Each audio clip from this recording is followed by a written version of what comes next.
बच्चों, आज के इस हिंदी के वीडियो में सभी का स्वागत है। आज कक्षा 8 के वसंत भाग 3 से हम लोग पाठ पढ़ेंगे, क्या निराश हुआ जाए। पाठ 7 है ये, और इसकी शुरुआत हम लोग ने पिछले वीडियो में की थी, और आज हम लोग उससे आगे शेष भाग जो है उसको पढ़ेंगे। इसमें हम लोगों ने पढ़ा था कि किस तरह से भारतवर्ष, जिसमें महान व्यक्तियों ने जो भारतवर्ष का सपना देखा था, वो भारतवर्ष कैसा हो। इसमें क्या सभी जातियां, जैसे आर्य, द्रविड़, हिंदू, मुसलमान, यूरोपीय, ये सभी यहाँ पर जो मिलजुल कर रहती थी, तो क्या हमारे महान मनीषियों के सपनों का भारत जो है वो ऐसा ही है।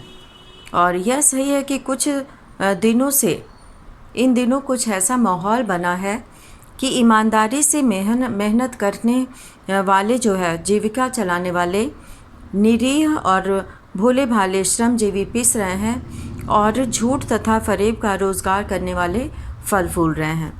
तो इस तरह से जो है, जो गलत तरीके से पैसे कमा रहा है वो जो है कामयाब हो रहा है, और जो मेहनत करके, परिश्रम करके, जो दिन रात अपने खून पसीने से कमाई कर रहा है, वो जो है पिस रहा है, अर्थात उसे ज़्यादा परिश्रम करके भी कुछ ही प्राप्त हो रहा है। तो इस तरह से भारतवर्ष में लोगों में कभी भी सुख सुविधा की चीज़ों को का संग्रह करने की प्रवृत्ति नहीं रही है, लेकिन उनकी दृष्टि से मनुष्य के भीतर जो महान आंतरिक गुण स्थिर भाव से बैठा हुआ है, वही चरम और परम है। तो यहाँ पे हम लोग 35 पेज नंबर पे पढ़ रहे हैं, क्या निराश हुआ जाए पाठ से पहला अनुच्छेद। और इस अनुच्छेद में आगे कहते हैं लेखक कि लोभ, मोह, काम, क्रोध आदि विचार मनुष्य के स्वाभाविक रूप से विद्यमान रहते हैं। मनुष्य में ये स्वाभाविक रूप से विद्यमान रहते हैं, और पर उन्हें प्रधान शक्ति मान लेना और अपने मन तथा बुद्धि को उन्हीं के इशारे पर छोड़ देना बहुत बुरा आचरण है। भारतवर्ष ने कभी भी उन्हें उचित नहीं माना। उन्हें सदा संयम के बंधन से बांध कर रखने का प्रयत्न किया है। ये स्वभाव तो सभी के अंदर होता है, और ये प्राकृतिक जो है ये स्वभाव होता है सभी के अंदर, जो है लोभ, काम, क्रोध, ये सभी चीज़ें रहती हैं। लेकिन व्यक्ति अपने जो है आदतों से, अच्छी आदतों से इन सब पर जो है अपने वश में इनको किया रहता है, ताकि ये सब चीज़ें व्यक्ति के ऊपर हावी ना हो। भारतवर्ष ने कभी भी उन्हें उचित नहीं माना।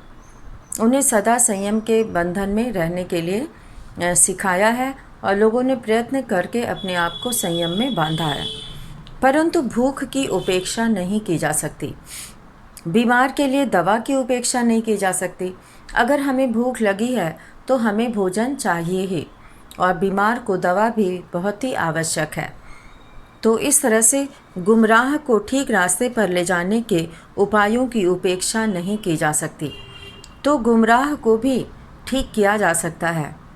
तो इस तरह से जो है हम ये मान लें कि नहीं, हम अपने आप को जो है इसके हवाले कर देते हैं कि नहीं, हमें गुस्सा आ रहा है तो हम गुस्सा दिखाएंगे, और हमें क्रोध आ रहा है और हमें लालच है तो हम लालची बनकर सारा कुछ ले लेंगे।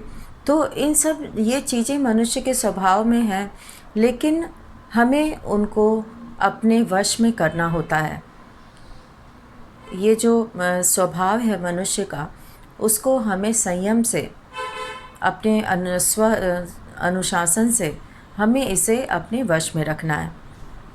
अब दूसरा अनुच्छेद हम लोग यहाँ पढ़ेंगे कि हुआ यह है कि इस देश के कोटि कोटि दरिद्र जनों की यानी कि जो गरीब लोग हैं, जो दरिद्र हैं, जिनके पास कुछ नहीं है, ऐसे दरिद्र लोगों की हीन अवस्था को दूर करने के लिए ऐसे अनेक कायदे कानून बनाए गए हैं जो कृषि, उद्योग, वाणिज्य, शिक्षा और स्वास्थ्य की स्थिति को अधिक उन्नत और सुचारू बनाने के लक्ष्य से प्रेरित हैं, परंतु जिन लोगों को इन कार्यों में लगना है उनका मन सब समय पवित्र नहीं होता।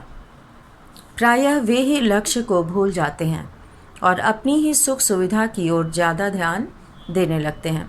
तो वो सबसे अधिक ध्यान जो है वो सबसे पहले अपने लिए ही सुख सुविधा जुटाने में लग जाते हैं।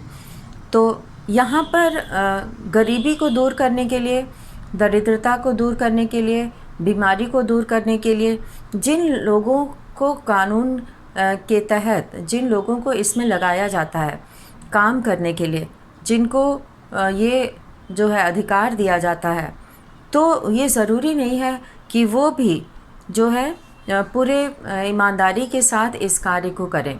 उनके मन में भी लालच आ जाता है और तब जिन लोगों को ये कार्य दिया जाता है उसमें उनका मन सब समय जो है ईमानदारी के साथ और पवित्रता से, मतलब है कि सच्चाई और ईमानदारी से वो अपना काम करें, तो ये उनसे नहीं हो पाता। प्रायः वे ही लक्ष्य को भूल जाते हैं। तो जिन लोगों को ये काम करने के लिए दिया जाता है वही इस काम को भूल जाते हैं और अपनी ही सुख सुविधा की ओर ज़्यादा ध्यान देने लगते हैं। और वे अपने आराम के बारे में, अपने लिए पैसा इकट्ठा करना, तो उसमें से वो छल कपट करके जो धन इन लोगों को मिलना चाहिए, जो सुख सुविधा इनको मिलनी चाहिए, वो ऐसे लोगों को नहीं मिल पाती है और इसमें लगे व्यक्ति खुद ही अपना जो है इच्छा पूरी करने लगते हैं।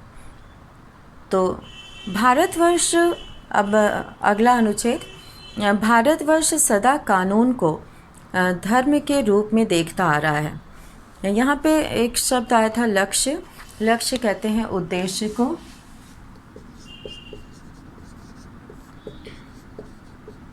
जिस उद्देश्य से वो काम कर रहे हैं, जो उनका उद्देश्य है कार्य करने का, तो इस तरह से वे जो है इस पर ज़्यादा ध्यान नहीं दे पाते। तो इस तरह से अब यहाँ पर भारतवर्ष सदा कानून को धर्म के रूप में देखता आ रहा है। आज एकाएक कानून और धर्म में अंतर कर दिया गया है। मनुष्य अपने हिसाब से चीज़ों को जो है समझता है और अपने कार्य करता है। धर्म को धोखा नहीं दिया जा सकता, कानून को दिया जा सकता है। यही कारण है कि जो लोग धर्म भीरू हैं वे कानून की त्रुटियों से लाभ उठाने में संकोच नहीं करते। तो यानी कि यहाँ पे ये कहा गया है कि आज लोग धर्म को ज़्यादा मानने लगे हैं, कानून के साथ वो छल कपट कर लेते हैं, कानून को धोखा दे सकते हैं, लेकिन वो धर्म के नाम पर धर्म को धोखा नहीं दे सकते। और यही कारण है कि जो लोग धर्म भीरू हैं, यानी कि जिन्हें धर्म का डर है, वे कानून की गलतियों से लाभ उठाने में जो है ज़रा भी नहीं हिचकिचाते हैं। तो धर्म भीरू यानी कि धर्म से डरने वाला।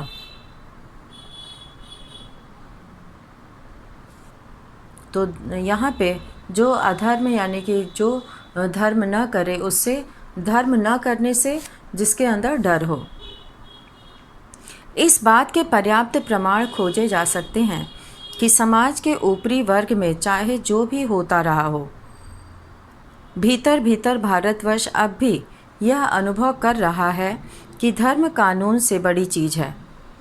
अब भी सेवा, ईमानदारी, सच्चाई और आध्यात्मिकता के मूल्य बने हुए हैं। वे दब अवश्य गए हैं। कहने का मतलब है कि ये कम ज़रूर हो गए हैं, लेकिन नष्ट नहीं हुए हैं।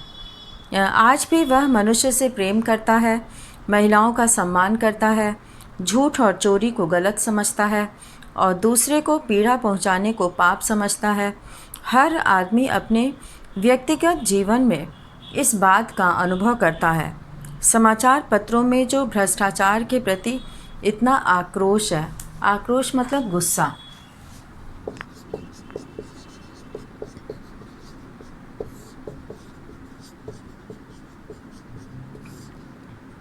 आक्रोश का मतलब है गुस्सा।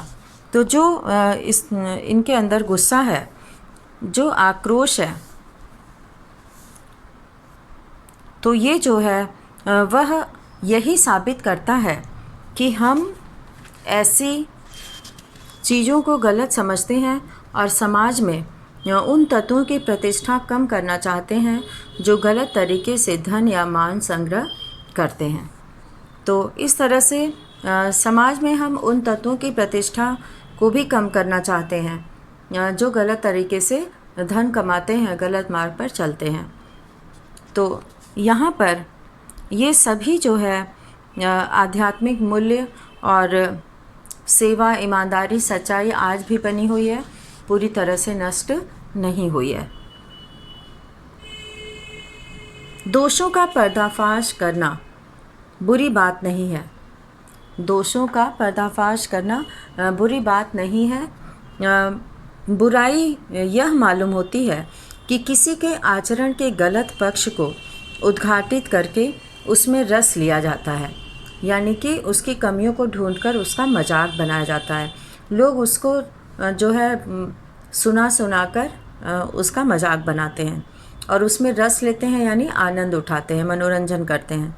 और दोषोद्घाटन को एकमात्र कर्तव्य मान लिया जाता है और उनकी कमियों को बताना ही उनका एकमात्र कर्तव्य होता है। बुराई में रस लेना बुरी बात है। अच्छाई में उतना ही रस लेकर उजागर न करना और भी बुरी बात है।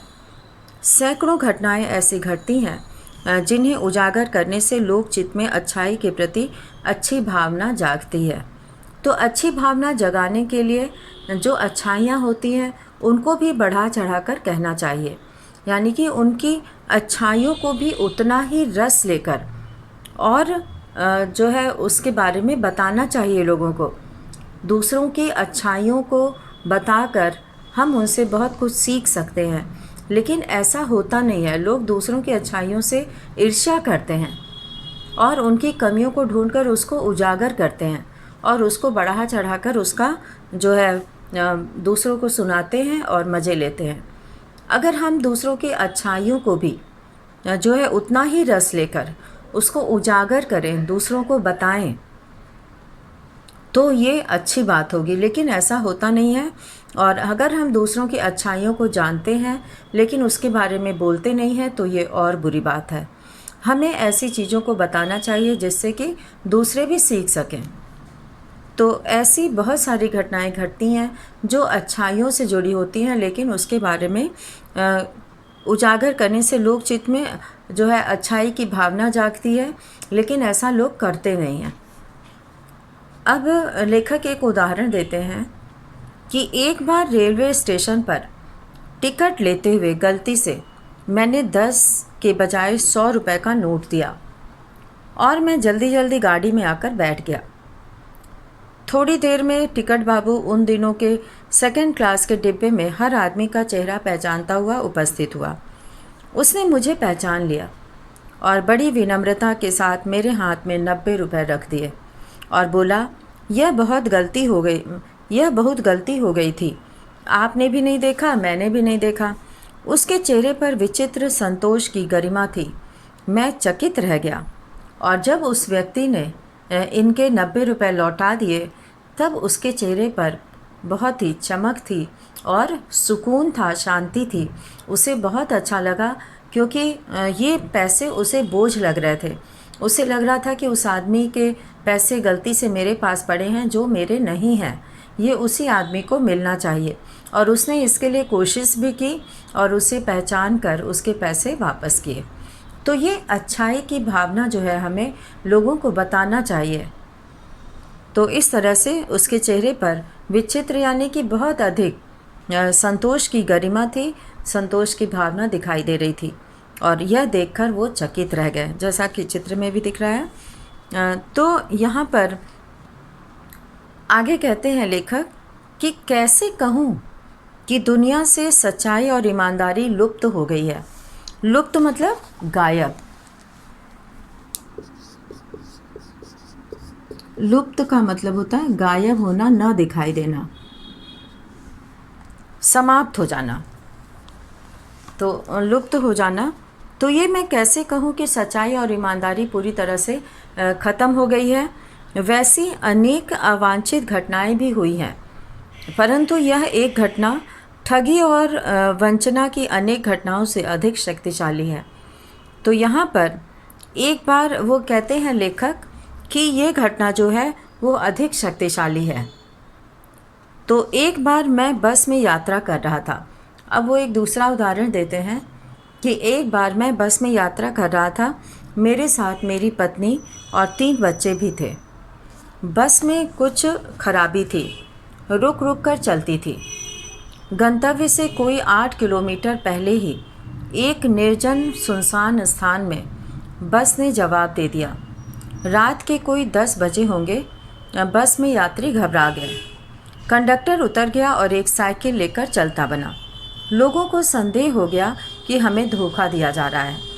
अब ये जो है अचानक सुनसान जगह पर बस में जो है खराबी आ गई और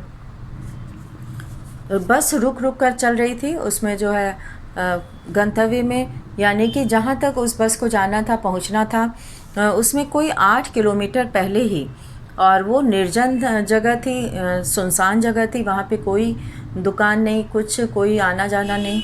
तो ऐसे सुनसान स्थान में बस ने जवाब दे दिया था, यानी कि बस अब नहीं चल पा रही थी। तो रात के कोई 10 बजे होंगे, अंधेरा भी था और बस में सभी यात्री घबरा गए और कंडक्टर उतर गया और एक साइकिल लेकर चलता बना। लोगों को संदेह हो गया कि वो अब हम लोग को धोखा दे रहा है, अपने तो चला गया, हम लोग को यहाँ जंगल में छोड़ दिया। बस में बैठे लोगों ने तरह तरह की बातें शुरू कर दी। किसी ने कहा यहाँ डकैती होती है, 2 दिन पहले इसी तरह एक बस को लूटा गया था। अब लोग अपनी अपनी जानकारी जो है, जो जानते हैं उस जगह के बारे में, तो वो अपनी अपनी जानकारी जो है लोगों को सुनाने लगते हैं। और वो कहते हैं कि 2 दिन पहले इसी तरह एक बस को यहाँ लूटा गया था और परिवार सहित अकेला मैं ही था। बच्चे पानी पानी चिल्ला रहे थे। अब ये कहते हैं कि पूरे परिवार के साथ यही थे और उनके बच्चे पानी के लिए रो रहे थे। पानी का कहीं ठिकाना न था। ऊपर से आदमियों का डर समा गया था, यानी कि वो तरह तरह की बातें भी सुना रहे थे, तो और डर लग रहा था।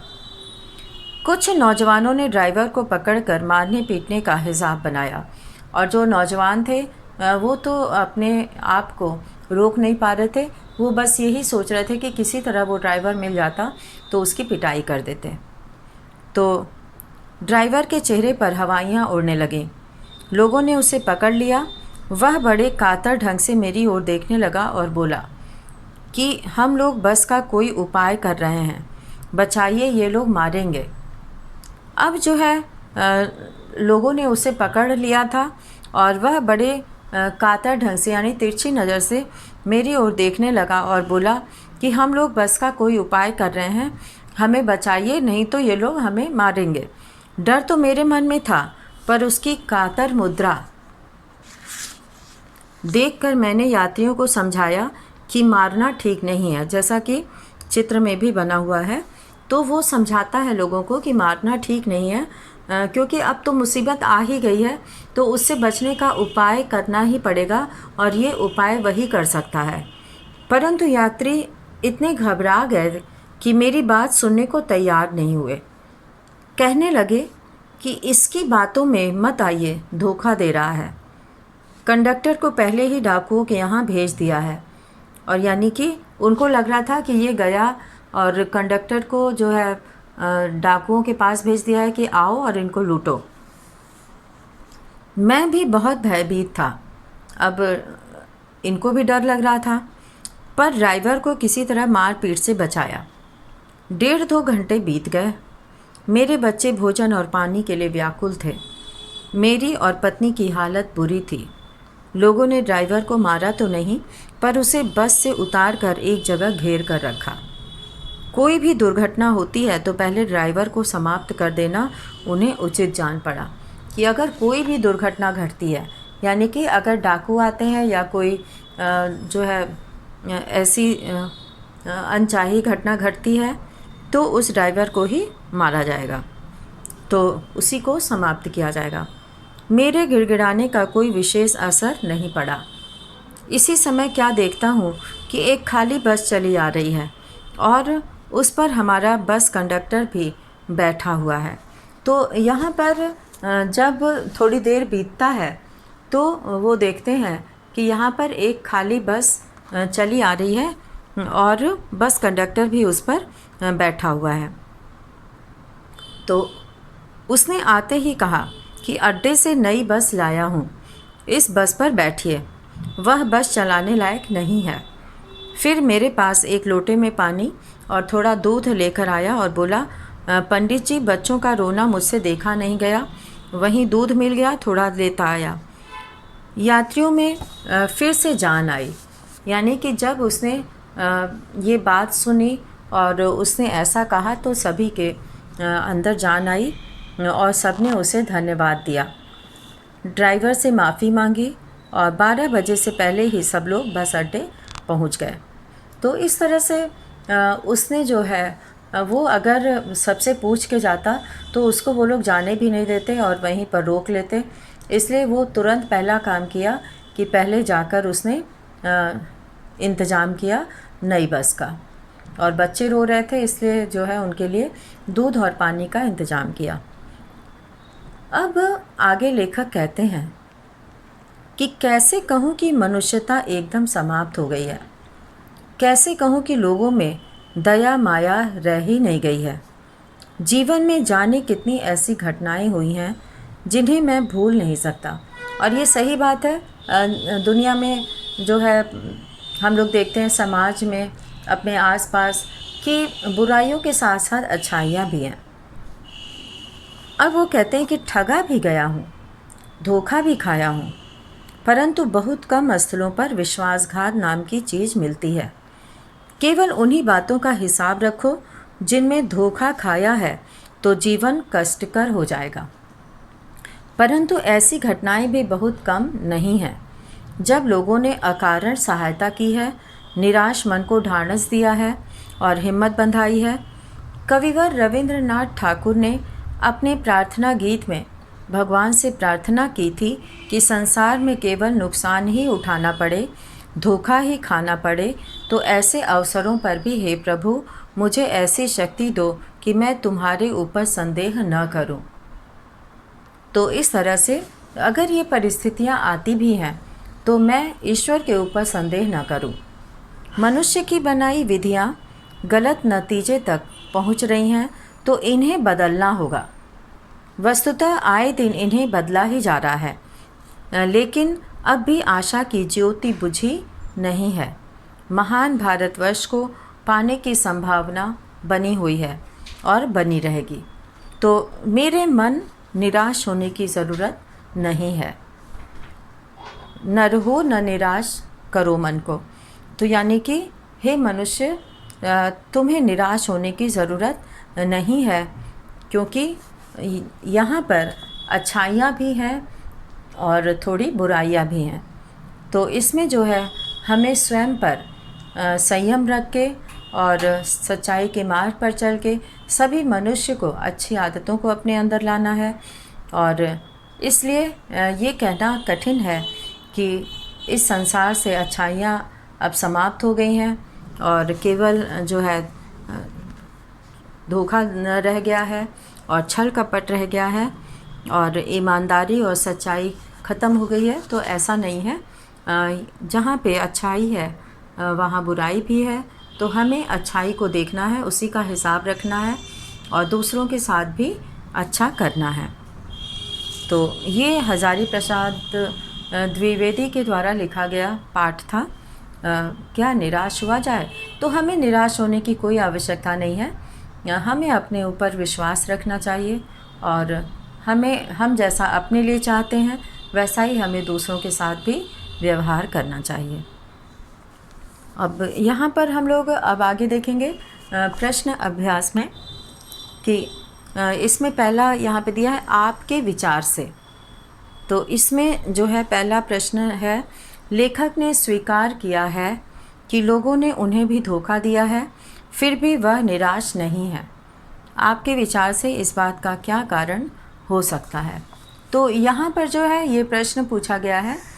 तो इसमें लेखक जो है वो आशावादी है और वो ये जानता है कि जहाँ पर अच्छाइयाँ हैं वहाँ पर बुराइयाँ भी हैं। तो इसलिए हमें अच्छाइयों का ही हिसाब किताब रखना चाहिए, बुराइयों का नहीं। तो इसका उत्तर हम लोग यहाँ पर लिखेंगे और हम लोग इसको करने के बाद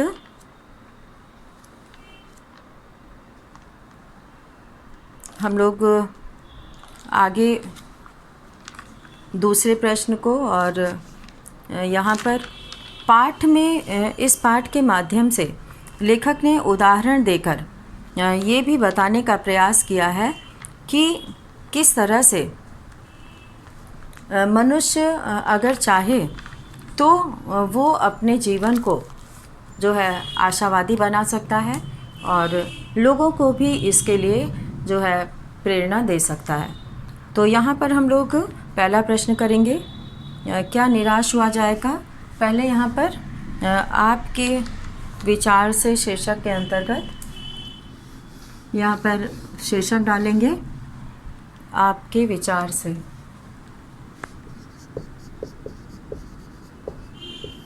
आपके विचार से, इस शीर्षक के अंतर्गत हम लोग प्रश्न अभ्यास करेंगे।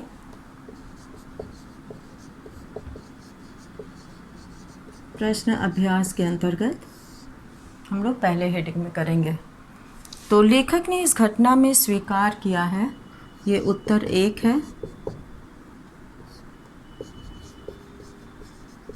लेखक ने इस घटना में, लेखक ने इस घटना में स्वीकार किया है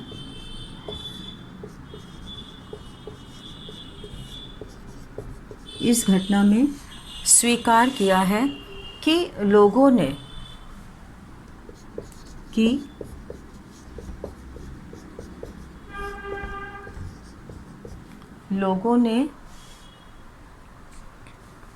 कई अवसरों पर उन्हें भी धोखा दिया है। लोगों ने कई अवसरों पर उन्हें भी धोखा दिया है। लोगों ने कई अवसरों पर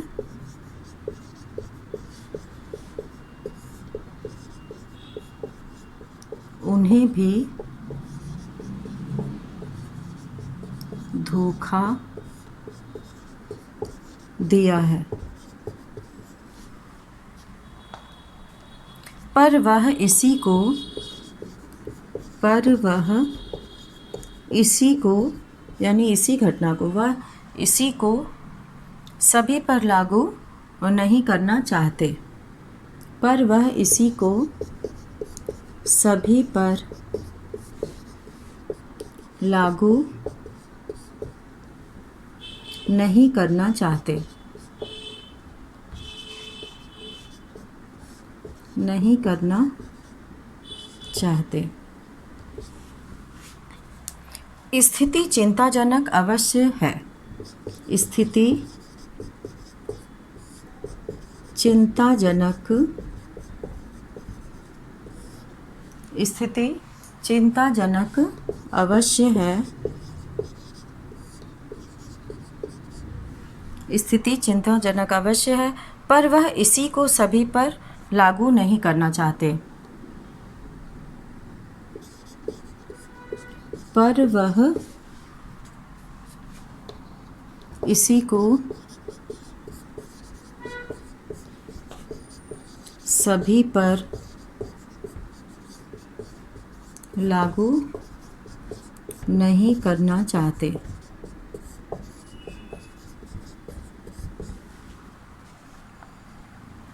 लेखक जीवन के प्रति आशावादी दृष्टिकोण रखने वाले व्यक्ति हैं। लेखक जीवन के प्रति, लेखक जीवन के प्रति आशावादी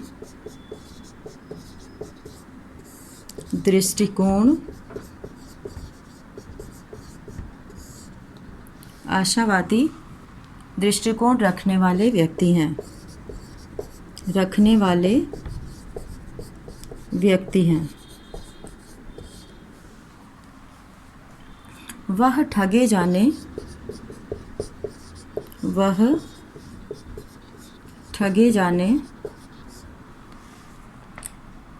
या धोखा खाने जैसी घटनाओं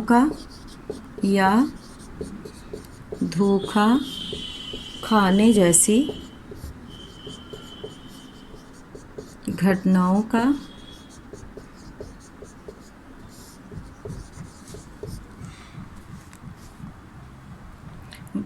बहुत कम हिसाब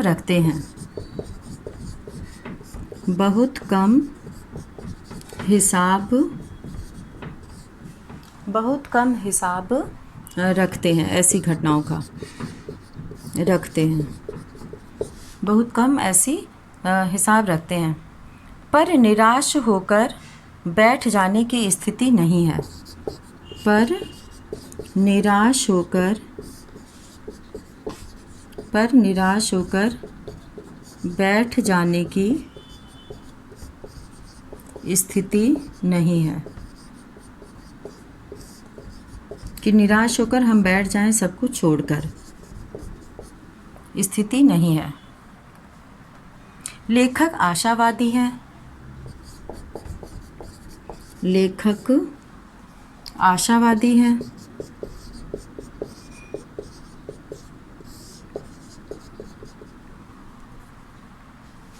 वह कुछ बुरे लोग के आधार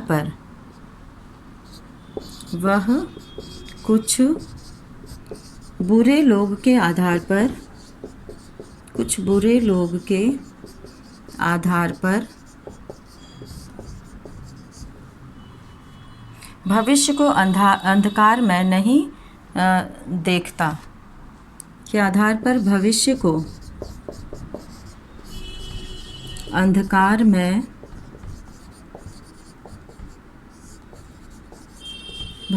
अंधकार में नहीं देखते। उनको भविष्य में ऐसी नकारात्मकता नहीं है। उनका विश्वास जीवन के महान मूल्यों से बना है। उनका विश्वास जीवन के महान मूल्यों से बना है। कई बार लोगों ने उनकी मदद भी की है। कई बार लोगों ने उनकी मदद भी की है। इसीलिए उनके अंदर आशावादी दृष्टिकोण है। तो ये आज पहले प्रश्न का उत्तर था और इसी के साथ हम आज का ये वीडियो यहीं समाप्त करते हैं और शेष प्रश्न हम लोग अगले वीडियो में करेंगे। धन्यवाद।